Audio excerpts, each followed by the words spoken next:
विराट बेहोश सई को अपने घर लाता है। भवानी विराट को फोन करती है जो अपना फोन अपनी कार में छोड़ देता है। विराट सई के हाथ के घावों की सेवा करता है और उसकी हालत देखकर भावुक हो जाता है। फिर ले आया दिल मजबूर क्या कीजिए। बैकग्राउंड में गाना बजता है। वो उसके साथ बिताए बेहतरीन पलों और हाल की घटनाओं को याद करता है। वह सोचता है कि साई की मासूम मुस्कान कैसे प्राप्त की जाए, विनू को उसके पास लौटाया जाए और उसके जीवन में फिर से खुशियां भरी जाएं। सावी उषा के साथ घर लौटता है और खुशी से उसे गले लगा लेता है। सोनाली किसी का बेसब्री से इंतजार करती है। भवानी पूछती है कि क्या उसने किसी को घर बुलाया। सोनाली का कहना है कि सेंट इदरिस कैथेड्रल के लोग स्कूल के किसी काम के लिए भवानी का सिफारिशी पत्र लेने आ रहे हैं। भवानी कहती है कि उसने उन्हें फोन करके सही किया। उसके पोते विनू को लगातार परेशानी हो रही है।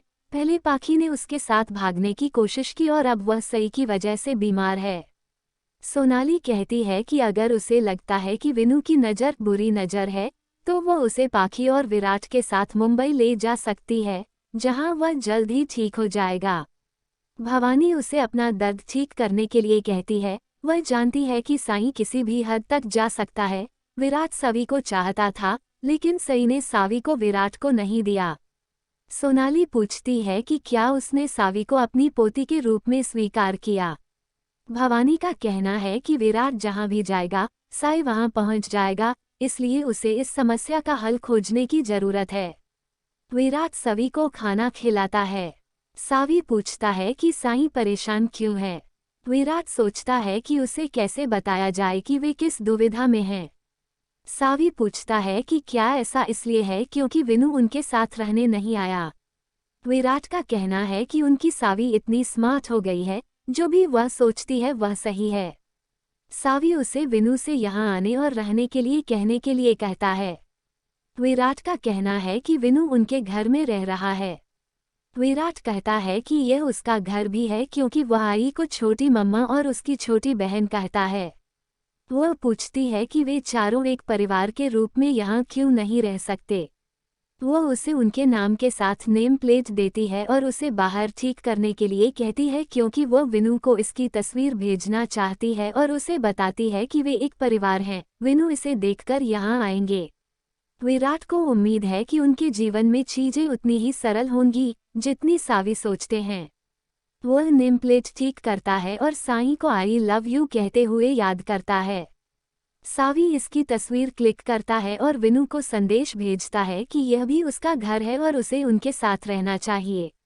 विराट सई के कमरे में लौटता है और सोचता है कि वो उसके साथ अपनी भावनाओं को कैसे व्यक्त कर सकता है। पाखी विराट को बुलाती है। सवी कॉल उठाता है। पाखी पूछती है कि क्या उसके बाबा उसके घर पर हैं। सावी का कहना है कि उसकी आया बीमार है, इसलिए उसके बाबा यहाँ आए। वो उसे विनू को फोन देने के लिए कहती है। पाखी कहती है कि वह सो रहा है और कॉल काट देता है। भवानी विनू के लिए अपनी चिंता व्यक्त करती है और विनू के लिए प्रार्थना करने के लिए मंदिर जाने का फैसला करती है। पाखी उसके पास जाती है और कहती है कि उसे भी विराट के लिए प्रार्थना करनी चाहिए क्योंकि वह साई के घर पर उसकी देखभाल कर रहा है जबकि उसके बेटे को तेज बुखार है। इस तरह इस परिवार का बेटा अपनी जिम्मेदारियों का पालन करता है। कैथेड्रल लोग भवानी से मिलने जाते हैं और पूछते हैं कि क्या वे गलत समय पर आए थे। भवानी उनका स्वागत करती है। साई को दुख होता रहता है। सावी पूछती है कि वह अब कैसी है। साई ने विनू को उसे दूर धकेलते हुए याद किया और कहा कि वो उससे नफरत करता है। सावी उसे विनू दादा कहकर गले लगाने के लिए टेडी देता है। सई का कहना है कि यह टेडी है न कि विनू दादा। सावी का कहना है कि 2 दिन से वह अपने टेडी को विनू दादा कहकर बुला रही थी। सई पूछती है कि वह ऐसा क्यों करेगी। सावी का कहना है कि वह टेडी खिला रही थी और 2 दिन से उससे बात कर रही थी, वह बहुत भूखी थी। सई पूछती है कि उसने उषा से क्यों नहीं पूछा। सावी का कहना है कि उषा घर पर नहीं थी और बताती है कि कैसे उसने खुद खाना बनाने की कोशिश की। सई पूछती है कि क्या उसने गैस चालू की और उसके लिए चिंतित होकर रोती है। सावी का कहना है कि साई ने उसे जीवन में चोट नहीं पहुंचाने का वादा किया था, लेकिन जब भी साईं रोती है तो उसे दुख होता है। साईं वादा करती है और उससे वादा करने के लिए कहती है कि वो कभी भी गैस चालू नहीं करेगी।